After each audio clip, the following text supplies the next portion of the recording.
नमस्कार दोस्तों, आज के हमारे इस वीडियो में हम आपके लिए अपरा एकादशी की कहानी लेकर आए हैं। एक समय की बात है, युधिष्ठिर महाराज भगवान श्री कृष्ण से पूछने लगे, हे माधव, ज्येष्ठ मास के कृष्ण पक्ष में आने वाली एकादशी का क्या नाम है तथा क्या इसका महत्व है, विस्तार पूर्वक बताइए। हे युधिष्ठिर, आपने जन कल्याण के लिए बहुत ही उपयोगी प्रश्न पूछा है। ज्येष्ठ मास की कृष्ण पक्ष में आने वाली एकादशी का नाम अपरा एकादशी है। यह एकादशी प्रेत योनि में गई हुई जीव आत्मा को मुक्ति प्रदान करती है। इसलिए इस एकादशी के दिन अपने पूर्वजों का ध्यान करते हुए व्रत का पालन करना चाहिए। पुरातन समय में महिध्वज नाम का राजा राज्य करता था। वो बहुत ही धर्मात्मा था। उसके राज्य में प्रजा सुखपूर्वक निवास कर रही थी। उनका छोटा भाई वज्रध्वज अत्यंत क्रूर और अन्यायी था। राजा महिध्वज की लोकप्रियता से वो बहुत चिढ़ता था और द्वेष के कारण एक दिन उसने ऐसा कुकर्म किया जिसकी कल्पना भी असंभव है। रात्रि के समय वह महल में गया और उसने अपने भाई महिध्वज की हत्या कर दी थी और उसके शव को बेरहमी से नगर के बाहर एक पीपल के पेड़ के नीचे गाड़ दिया।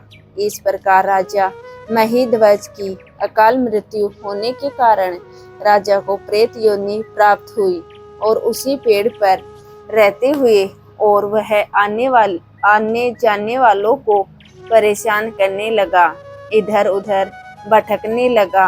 एक समय ईश्वर की इच्छा से महान ऋषि धोम्बे पीपल के पास से गुजर रहे थे। तब उन्हें उस प्रेत के होने का आभास हुआ।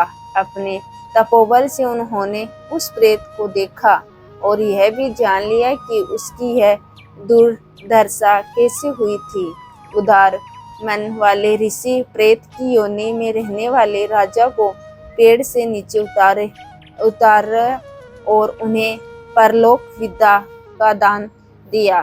करुणा से विशीभूत होकर ऋषि ने राजा को प्रेत योनि से मुक्ति प्रदान करने हेतु अपरा एकादशी का अनुष्ठान किया और उन्होंने अपरा एकादशी का पुण्य फल राजा को अर्पित किया। इस प्रकार इस पुण्य फल की प्राप्ति होते ही राजा महिध्वज की प्रेत योनि से मुक्ति हो गई और वह ऋषि को धन्यवाद देते हुए दिव्य विमान में विराजमान होकर बैकुंठ को चले गए।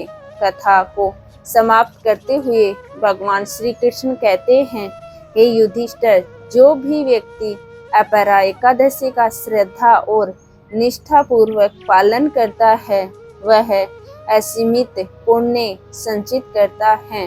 यह एकादशी ब्रह्म हत्या, वरुण हत्या, धन संचय के लिए शास्त्रों का अध्ययन, गुरु की निंदा आदि पापों से मुक्ति प्रदान करती है।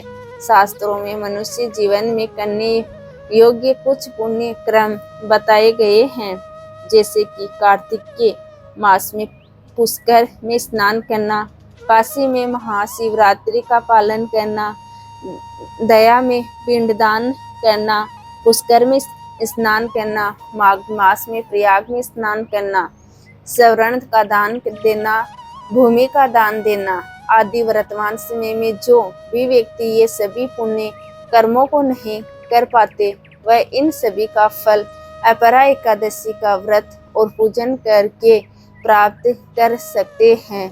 व्यक्ति को अपरा एकादशी के व्रत का पालन पूरे निष्ठा पूर्वक करना चाहिए। तो दोस्तों, ये थी अपरा एकादशी की कहानी। आपको ये कहानी कैसी लगी कमेंट करके ज़रूर बताइए और साथ ही साथ मेरे चैनल को सब्सक्राइब करना ना भूलें। जय श्री हरि विष्णु की।